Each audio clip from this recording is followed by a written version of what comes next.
À la une ce soir, un an plus tard, quelles sont les avancées sur les accords de Guyane? Une réunion de bilan s'est tenue au ministère de l'Outre-mer en présence d'Annick Girardin. Gabriel Serville fait le point dans cette édition. Le prélèvement à la source n'est plus qu'une question de mois. La direction des finances publiques a présenté les détails de ce nouvel aménagement fiscal ce matin à Cayenne. Les images et les explications à venir dans ce journal. Une marche de soutien à l'occasion de la Journée mondiale de l'autisme a réuni une cinquantaine de personnes dans les rues de Cayenne. Comment ce trouble neurologique est-il pris en charge en Guyane? Reportage à venir. Voilà pour les titres. Mesdames et messieurs, bonsoir et bienvenue sur ATV Guyane. Ouvrons tout de suite ce journal avec une page de politique. À quelques jours de l'anniversaire de l'accord de Guyane qui soufflera sa première bougie le 21 avril prochain, les élus de Guyane ont fait le point avec Annick Girardin, la ministre des Outre-mer, sur les avancées actées dans ce document qui a mis fin au mouvement de mars et avril 2017. Stéphane Alexandresco a assisté à ce bilan. Les 4 parlementaires guyanais et la ministre des Outre-mer se sont retrouvés cet après-midi pour faire un point sur le suivi des accords de Guyane. C'est donc le troisième point que nous faisions. Je l'avais déjà fait ici dans ce ministère, je l'ai fait sur place en Guyane et puis à nouveau ce point aujourd'hui, un an après les accords de Guyane à peu près. Et puis à moi, on va dire à peu près avant mon nouveau déplacement en Guyane, puisque j'irai aussi en Guyane au contact de la population avec les élus pour faire un point. Aujourd'hui, ce que l'on peut constater, c'est qu'on est véritablement dans l'engagement concret. Et d'ailleurs, les Guyanaises et les Guyanais peuvent suivre cet engagement sur le site internet qui a été ouvert, un site internet Transparence, qui est une première pour le ministère des Outre-mer, avec effectivement la Guyane, et qui va se généraliser d'ailleurs à tous les territoires. Je souhaite qu'il y ait une mise à jour et un dialogue avec les citoyens. Ce qui est toujours très difficile, c'est que les Guyanaises et les Guyanais se rendent compte tout de suite du travail qu'on est en train de faire. Quand on programme X construction d'écoles, de collèges et d'internats, que nous on dit mise en œuvre, c'est-à-dire que les financements ont été versés, que les actions sont lancées, que les premiers appels d'offres ont eu lieu, il est évident que le changement dans la vie de la Guyanaise ou du Guyanais ou de l'enfant ou des enfants guyanais, c'est bien la journée où ils rentreront à l'école. Et malheureusement, on sait qu'il faut 3 ans, qu'il faut 2 ans si on presse un peu. Et donc c'est ce qu'on est en train de faire. Comment on raccourcit tous les délais pour être à la hauteur des attentes des populations, mais que chacun comprenne que ça prend toujours un peu de temps, mais que les moyens sont là et que les engagements de l'État ne faibliront pas. Un message de fermeté reçu positivement par les parlementaires guyanais, même si de fortes inquiétudes et des interrogations demeurent. Et je comprends parfaitement que tout ne puisse pas se réaliser tout de suite. Quand vous décidez de construire un lycée, ça ne se fait pas en un claquement de doigts. Il faut trouver le foncier. Après, on a le financement, il faut lancer le concours d'architecture, etc., etc. Mais au-delà, c'est bien ce que je dis, au-delà de ces crédits qui nous paraissent avoir été fléchés de manière conforme aux demandes qu'avaient formulées les Guyanais, il y a pour moi une nécessité d'agir sur les grandes masses budgétaires, de voir comment les grandes masses budgétaires ont évolué, parce que ce que moi, je crains, c'est que les techniciens de Bercy ne nous fassent un tour de prestidigitation qui consisterait à déplacer des masses budgétaires de certains domaines où on n'a pas été assez vigilant vers les domaines où on a manifesté une forte désapprobation lors des mouvements sociaux. Et pour moi, selon moi, il est indispensable que la Guyane puisse avoir quelques éléments d'éclairage par rapport à cette interrogation-là. Le fléau des sargasses était le thème d'une autre réunion au sommet organisée au ministère des Outre-mer, en présence des parlementaires, mais aussi des présidents des collectivités territoriales ultramarines. Le député Gabriel Serville fait le point sur cette réunion de travail au micro de Stéphane Alexandresco. Les mesures qui sont annoncées, pour moi, sont des mesurettes, même si ce sont des idées qui sont positives, mais qui ne sont pas, je veux dire, en adéquation avec l'ampleur de la catastrophe qui touche les côtes des Antilles et de la Guyane. Je considère que le ministre de la Transition écologique, Nicolas Hulot, aurait dû nous prêter une attention beaucoup plus forte, compte tenu des problématiques que nous avons relevées. Et donc nous allons continuer à nous battre pour dire au gouvernement qu'il faut véritablement qu'il y ait des mesures d'envergure à l'échelle nationale, voire à l'échelle internationale, parce que lorsqu'on suit l'évolution des sargasses, on sait très bien que ça ne tombe pas du ciel. Il y a des phénomènes de déforestation qui impactent durablement la forêt amazonienne. Il y a du déversement de nitrates et de phosphates dans les eaux. On sait bien que les sargasses se nourrissent de ces sédiments. Et par conséquent, il y a une police à organiser à l'échelle de la planète. On ne peut pas d'un côté préconiser la lutte contre le réchauffement climatique. On ne peut pas préconiser un certain nombre de mesures. Et puis lorsqu'il y a des populations telles que les nôtres qui sont dans des difficultés aussi graves, eh bien que le ministre Nicolas Hulot gère ça avec la légèreté qui consiste à aller faire un tour à Notre-Dame-des-Landes pendant que les élus des Outre-mer et de la Guyane sont préoccupés et se penchent avec la ministre des Outre-mer que nous trouvons bien isolée sur une telle problématique. Au chapitre économie, la prochaine campagne d'exploration de pétrole dans les eaux guyanaises par la société Total pourrait comporter 5 forages, à condition que le premier soit décisif. Le projet, qui devrait être validé par les autorités début juin, coûte pas moins de 100 millions d'euros et devrait s'effectuer dans des eaux de profondeur de 2000 mètres. Retour sur la terre ferme et une sortie de crise pour les employés de la RCT. Un protocole vient d'être signé. Les détails de Roberto Jaissing au micro de Kerwin Alcide. Nous avons signé le protocole d'accord de fin de grève dont nous avons obtenu plusieurs points satisfaisants, notamment l'embauche pour la continuité de la maintenance, également un état des carrières qui était un peu ambigu. Nous aurons tous les éléments. Également sur plus d'explications sur le dossier CEMOP. Je dirais également sur le suivi des mesures de diverses campagnes d'affichage, de renseignement à tous les niveaux. Alors le dossier CEMOP, c'est la future structure qui gérera le transport urbain de la CACL. La seule chose où on pourrait être déjà un peu interpellé, c'est que tout usager, nous excusons de la gêne occasionnée de ces derniers jours, et d'où j'apporterai l'information que selon ce qui était annoncé dans la campagne, que tout usager sera agréablement surpris de savoir que la tarification est revenue à 1,10 €. Est revenu à l'initiale et il y aura une campagne qui a été reportée au 1er août 2018 sur la nouvelle tarification. Poursuivons dans la rubrique économie avec le prélèvement à la source qui entrera en vigueur à partir de 2019. Une réforme fiscale qui, malgré sa popularité, reste compliquée à mettre en œuvre. Afin d'éclairer nos lanternes, une conférence de presse a été organisée par la direction des finances publiques aujourd'hui. À quel rythme, pour quel montant et avec quelles conséquences? Les réponses de Gaël Ohassine dans ce reportage. À compter du 1er janvier prochain, les 104 000 foyers fiscaux du département seront prélevés directement à la source. Une nouveauté qui ne changera pas les habituelles déclarations d'impôt sur le revenu. C'est une modification des modalités de paiement de l'impôt sur le revenu. Pas de l'impôt sur le revenu lui-même, c'est-à-dire que l'assiette ne change pas, les contribuables qui étaient non imposables resteront non imposables, ceux qui étaient imposables resteront imposables.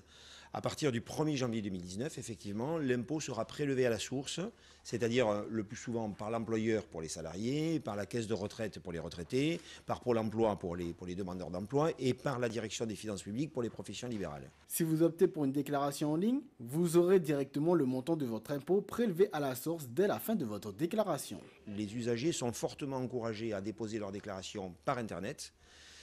Pourquoi par Internet? D'abord parce qu'on a un délai supplémentaire, on a jusqu'au 5 juin, parce que la procédure est fiable, elle est simple, elle est sécurisée, on obtient immédiatement le montant de l'impôt et surtout, c'est la nouveauté cette année, on obtient le montant du prélèvement à la source qui sera appliqué à partir de janvier 2019. Dans un souci de confidentialité, vous pourrez également ne pas communiquer votre taux à votre employeur. Le taux qui est calculé par le système informatique, par la direction des finances publiques, si le salarié ne souhaite pas le communiquer à l'employeur, il peut opter pour ce qu'on appelle le taux neutre, et auquel cas l'employeur fera un prélèvement qui sera parfaitement neutre sur le montant des revenus, et ensuite l'usager, lorsqu'il déposera sa déclaration, fera sa régularisation et paiera le complément par rapport au taux neutre. S'adaptant à toutes les situations de votre vie, ce nouveau mode de prélèvement s'ajustera en fonction de votre évolution. Le grand avantage du prélèvement à la source, et le premier c'est celui-là, c'est que lorsque le salarié va avoir un salaire qui baisse ou qui augmente,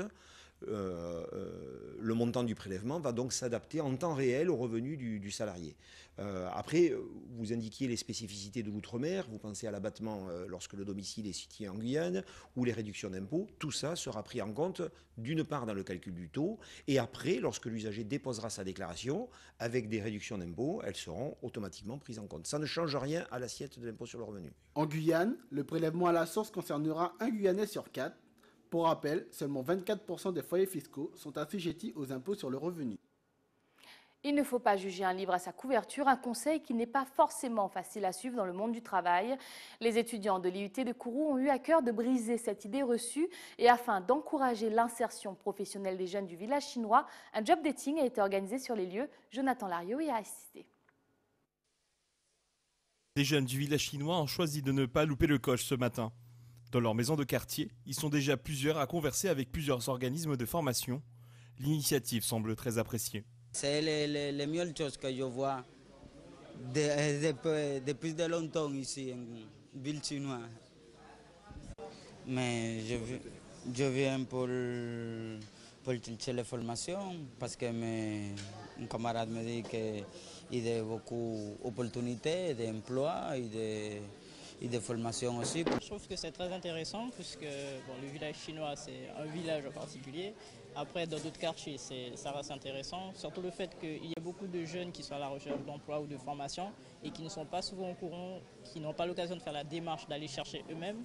C'est le premier job dating organisé dans le quartier, un moyen de lutter contre une forme de stigmatisation qui touche le village chinois. Certains qui connaissent bien le quartier vous diront que ça se passe vraiment bien. Après, il y en a d'autres qui pencheront plutôt sur des côtés négatifs. Donc voilà, mais le village chinois est un quartier comme les autres. Et ça ne sert à rien de stigmatiser un quartier par rapport aux faits divers ou autres. C'est un quartier comme les autres et c'est pour ça qu'on a voulu le faire dans la maison de quartier du village chinois. Mais bien sûr, c'est une toute première édition pour nous et nous essayerons de persévérer pour continuer. La session de job dating s'est clôturée à midi et le résultat est encourageant. Plus d'une vingtaine de jeunes et moins jeunes auront fait le déplacement. C'est maintenant le moment de notre traditionnelle phrase de la semaine. De passage à Rome, où il a été reçu par le pape François, l'évêque de Guyane, Monseigneur Emmanuel Lafont, a été interrogé par Radio Chrétienne RCF sur la situation en Guyane, et notamment sur l'immigration. Il a commenté la situation avec ces mots « Nous avons une immigration qui n'est pas très contrôlable. D'un côté, nous en avons besoin, et d'un autre côté, nous en avons peur. » Une autre situation effrayante, celle de la ville du François en Martinique, qui se remet difficilement des intempéries des dernières 48 heures. Sandrine Claude nous propose un état des lieux. Avant même de pénétrer dans le bourg du François, les épaves de voitures qui jonchent la route attestent de la violence de la montée des eaux hier. Partout, les dégâts sont considérables. Le cœur de la ville a été le plus touché, comme au quartier Saint-Michel, où les riverains ont presque tout perdu. Je ne m'attendais pas du tout à ça. Le frigo de 2 mètres de haut était en train de flotter comme un bateau dans la cuisine. Tout le bas est perdu. Ouais, tout le bas. Moi, je ne dis pas perdu. Hein, voilà. Il n'y a plus rien de bon en bas. À certains endroits, l'eau est montée jusqu'à 1,20 m et en se retirant, a laissé les habitations en piteux état. J'ai demandé aux pompiers s'ils peuvent venir me donner un coup de jet d'eau. Ils m'ont dit d'attendre parce qu'il faut qu'ils fassent tous les communales d'abord. Et ils vont venir. Ils m'ont dit d'attendre, il faut attendre un moment. Je ne peux pas faire. J'ai la dame qui m'aide, mais il faut que j'attende. Et si elle a besoin de partir chez elle, je ne sais pas quoi faire. Juste à côté, on fait avec les moyens du bord pour désengorger les maisons où l'eau stagne encore. Comme la maison est en sous-bas, donc on est obligé de prendre une pelle et d'envoyer de l'eau, de faire sortir avec des seaux et tout, la serpillière pour faire sortir. Donc on fait comme on peut. On va nous héberger quelque part, quoi. Ouais, on passe bien chez une famille, chez quelqu'un. On verra bien. À chaque coin de rue, même paysage de désolation. La majorité des commerces et bâtiments publics ont été ravagés, et notamment les établissements scolaires fermés jusqu'à jeudi. Guy habite juste en face du lycée de la Jetée. Il a failli perdre la vie. J'ai dû lutter avec la porte, avec la pression du courant, parce que l'eau est sortie de là, venant ici aussi. Et puis, j'étais déjà là. Donc, quand je suis arrivé, j'ai vu qu'on ne pouvait pas sortir. J'ai ouvert la porte, je suis parti. Quand je suis arrivé à la barrière dehors là, je voulais aller de l'autre côté. L'eau m'a entraîné. J'ai tenu le truc, je suis revenu. Et puis, je suis revenu sur la barrière et je suis remonté sur le toit de la maison du voisin. C'est là que je me suis réfugié jusqu'à minuit. Les secours et une vingtaine de pompiers sont à pied d'œuvre. Mais la tâche est colossale face à l'ampleur d'un tel phénomène. J'ai vu déjà des inondations pareilles, mais maintenant on en a moins parce qu'il y a des travaux, grâce aux travaux de la mairie et du conseil général à l'époque, on a en amont fait des bassins de décantation, bassins qui amortissent cela. Mais hier, les bassins n'ont pas pu amortir parce qu'il y a eu énormément d'eau et le résultat c'est que toute la zone basse du bourg a été inondée et fortement inondée. L'heure est aux premières constatations. Il faut maintenant évaluer les dégâts. Pour que le ministère puisse voir si il y a matière à faire une reconnaissance de catastrophe naturelle. Donc on va rentrer après dans des procédures qui sont un petit peu complexes, de dossiers à monter, mais en tous les cas, dans l'immédiat, on a pris toutes les mesures pour que toutes les personnes soient en sécurité ou que l'on trouve des solutions pour elles. 120 familles sont aujourd'hui sinistrées, rien que dans les quartiers centres du François. Le bilan devrait encore s'alourdir. Pour éviter les épidémies, la municipalité a mis à disposition des bennes pour retirer le plus rapidement possible les déchets. De l'eau et des vivres sont également distribués aux familles qui n'ont plus rien. Restez avec nous à venir dans votre journal. Nous irons en Guadeloupe à la rencontre du lauréat du prix Carbet lycéen 2018 et puis retour en Guyane, juste le temps de boucler nos valises, direction New York avec les étudiants du lycée Melchior Égaré.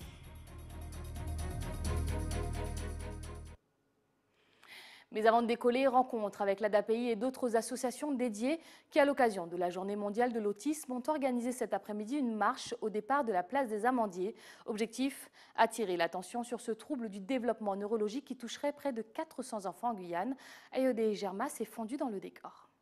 C'est une marche symbolique pour aider les associations dont un type autisme et tous les partenaires qui travaillent sur le département. Donc je pense au Centre de ressources autisme, je pense à l'ADAPI, au MAS aussi, c'est la MAS Ébène de Cayenne et la MAS de Kourou, qui travaillent avec toutes les personnes porteurs d'autisme sur le département. La présence en charge des usagers, il n'y a pas assez de place dans les centres, que ce soit dans les centres pour enfants ou pour adultes. Donc, mettre plus de places de disponibles pour les usagers. Qu'on donne peut-être, sinon pas les moyens de nous mettre les structures en place, donner plus de moyens aux parents, aux familles, pour pouvoir même s'orienter vers le libéral ou essayer d'être plus attractif pour rassembler ces professionnels vers chez nous. Parce qu'on en a besoin, il y a un manque de professionnels au niveau pluridisciplinarité de la prise en charge de l'autisme. Ce serait surtout ça. L'hôtel de la collectivité a accueilli ce matin le premier forum de la recherche et de l'innovation, une initiative qui avait pour but de faire le point sur le secteur de la recherche en Guyane, ses acteurs, ses avancées, ses débouchés, une rencontre pointue à laquelle a assisté Jonathan Lariot. On aborde les 5 grandes thématiques de la stratégie régionale d'innovation, à savoir la biodiversité, la valorisation des ressources naturelles, la santé, la technologie et l'innovation sociale. C'est de réfléchir à des pistes aussi pour le prochain programme de la stratégie régionale d'innovation, faire un point d'étape. Où est-ce qu'on en est aujourd'hui? Où en est la collaboration scientifique? Son lien avec le transfert? Son lien avec la formation, qu'est-ce qui manque encore en Guyane pour que ça fonctionne mieux et pour aller vers l'étape du développement durable sur les prochaines années. On va y aller par l'exemple, ces dynamiques sur le littoral, cette érosion drastique, comment fait-on pour accompagner l'aménagement du territoire, la question des arbovirus, de ces épidémies, comment fait-on pour soigner les populations? La question du développement social, comment fait-on pour accompagner des élèves qui parlent différentes langues à aller vers l'école en français? Comment fait-on pour accompagner aussi l'exploitation forestière et la rendre plus performante par l'optimisation des accès, de l'identification des zones potentielles d'exploitation et l'identification des meilleurs accès à ces zones d'exploitation. Direction la Guadeloupe, où nos confrères d'ATV ont pu échanger avec le lauréat du prix Carbet lycéen, Néhémie Pierre Dahomey, auteur d'origine haïtienne âgé de 32 ans, qui signe le touchant Rapatrié qui retrace le périple de Louis Sainte, mère réfugiée obligée d'abandonner ses enfants pour survivre. Il se confie sur son premier livre et sur son premier succès. Ça fait toujours plaisir, une distinction de lycéen. Je n'ai pas écrit le livre à l'attention d'un jeune public. Et par conséquent, je ne m'attendais pas à bénéficier autant d'attention de leur part. Donc ça me fait plaisir, je suis très content, mais surtout que de savoir que ces jeunes ont lu ces 6 livres et ont posé leur choix après lecture de tous les livres, ça ravit aussi le lecteur que je suis. C'est une nouvelle reconnaissance aussi. Oui, on va dire que c'est une reconnaissance pour l'avenir, parce qu'on sait qu'un lectorat se constitue et que ce lectorat caribéen est là pour les livres à venir. Et dans ce lectorat vont naître aussi, je l'espère, d'autres auteurs. Les voyages forment la jeunesse, un adage qui semble inspirer l'équipe pédagogique du lycée Melchior-Égaré, qui, comme chaque année, propose un voyage linguistique à ses étudiants. Cette année, direction New York, Ayodhya Germain a assisté au dernier cours avant le grand départ vers le pays de l'oncle Sam. Enjoy! New York, son landscape, ses avenues et son emblématique bus scolaire de couleur jaune. Les élèves de la section internationale américaine du lycée Melchior-Égaré n'ont rien manqué de leur rêve devenu réalité au pays de l'oncle Sam. Steve, en classe de première, était du voyage l'année dernière. Et de New York, nous sommes allés à Washington. Du coup, la fatigue était là. Je trouve très fatigué. Puis nous sommes arrivés à Washington. Le décor est totalement différent de la Guyane. La ville de Guyane est un peu pas très entretenue, tandis que la ville aux États-Unis est très entretenue et on prend beaucoup soin. Pour la 6e année consécutive, 27 élèves de classe de seconde se rendront sur les terres du Nord, une escale à Miami, quelques jours en Nouvelle-Orléans et puis une semaine entière à New York. Avec un tel programme, ils ont au moins 50 étoiles plein les yeux. Je suis vraiment excité parce qu'on ne réalisait pas vraiment, on nous a dit qu'on allait à New York, on était excités vu que c'est une destination que beaucoup de gens rêvent d'aller. Mais plus on avance dans le voyage, plus on réalise que c'est juste une chance inouïe. C'est un petit peu une découverte parce que je ne suis jamais allé autre part qu'en République dominicaine. Donc ça fera une vraie découverte de voir, d'aller dans le pays de la culture que j'apprends tous les jours, on va dire. Pour plus tard, je veux essayer d'aller vivre ou d'aller travailler en tout cas dans un pays étranger. Donc comme l'anglais c'est une langue internationale qui se parle un peu partout, ça m'aiderait pour mon projet professionnel et tout. Pour Agathe, aujourd'hui en classe préparatoire économique, un tel voyage est forcément enrichissant pour la suite des études supérieures. Tout ce qu'on a appris en OIB, ça va forcément servir à un moment ou à un autre et ça nous apprend surtout la rigueur et le travail parce qu'on travaille plus que le bac normal forcément puisqu'il y a plusieurs heures de cours et c'est vraiment très important je pense de s'entraider et de rester soudés jusqu'au bout et finalement vous allez découvrir que c'est que du bonheur. Une opinion confirmée par leur professeur de littérature américaine. Il faut qu'ils découvrent à la fois les États-Unis, mais aussi le système scolaire américain, la culture et l'histoire américaine. Donc on a cette chance énorme d'avoir pu tisser un partenariat vraiment très intéressant avec un excellent lycée privé new-yorkais qui s'appelle FECO Culture Fieldston School. Et pendant une semaine entière, nos élèves seront en immersion totale avec des camarades américains, ils les suivent dans leurs cours, assistent à tous les cours, les mêmes que leurs amis américains, et ensuite rentrent dans la famille de leurs correspondants américains, sont logés pendant une semaine entière. Une expérience à laquelle peuvent accéder les élèves en 3e qui souhaitent s'inscrire dans cette section internationale. Une épreuve très sélective aura lieu le 6 mai prochain. Il est encore temps de s'inscrire. Matinée physique à Cayenne avec la visite du hall multisport Serge Marigard.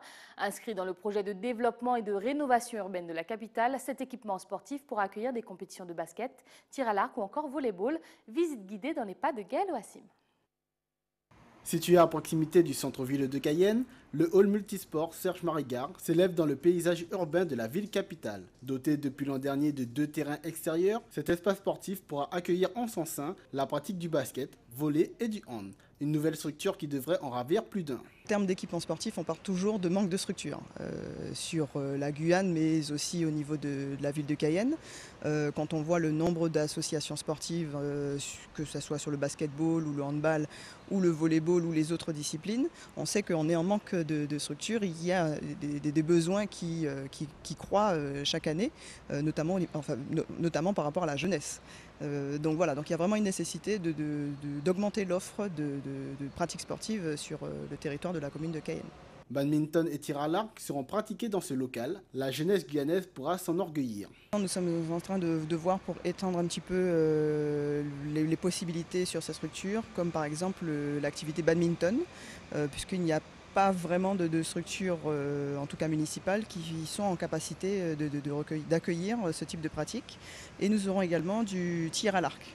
Voilà, donc avec les archers de Cayenne, donc avec une association qui a fait une proposition innovante de mutualiser en fait un pan de mur pour pouvoir mettre leurs aires de lancer. Pour la municipalité, ce hall s'inscrit dans un vaste projet de développement et de rénovation urbaine, aidant ainsi la pratique du sport sur son territoire. Je suis très contente parce que ça rentre dans le cadre du PDRU 1.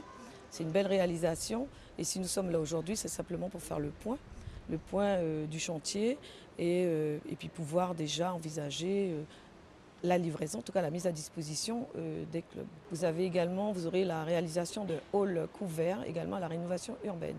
Donc où il y aura d'autres disciplines telles que le badminton, la danse. Nous avons un projet d'OIN, donc d'opération d'intérêt national, et nous sommes en train de travailler justement sur l'aménagement de ce projet. Et je pense que nous allons intégrer justement un terrain de futsal, puisqu'on sait que c'est une discipline en tout cas qui monte. La livraison du hall Serge Marigard est prévue au début du 3e trimestre 2018, permettant ainsi aux futurs utilisateurs de devenir des graines de champions. C'est la fin de ce journal, mais avant de le refermer, rappel des principaux titres de ce 18 avril. Un an plus tard, quelles sont les avancées sur les accords de Guyane? Une réunion de bilan s'est tenue au ministère de l'Outre-mer en présence d'Annick Girardin. Gabriel Serville a fait le point dans cette édition. Le prélèvement à la source n'est plus qu'une question de mois.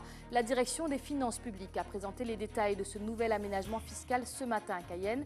Les images et les explications ont été dévoilées dans ce journal. Une marche de soutien à l'occasion de la Journée mondiale de l'autisme a réuni une cinquantaine de personnes dans les rues de Cayenne. Comment ce trouble neurologique est-il pris en charge en Guyane? Nous en avons parlé. C'était le journal de la rédaction. Merci de nous avoir choisis. Tout de suite, l'édition nationale de BFM TV. Je vous souhaite une excellente soirée avec les programmes d'ATV Guyane. Bonne nuit.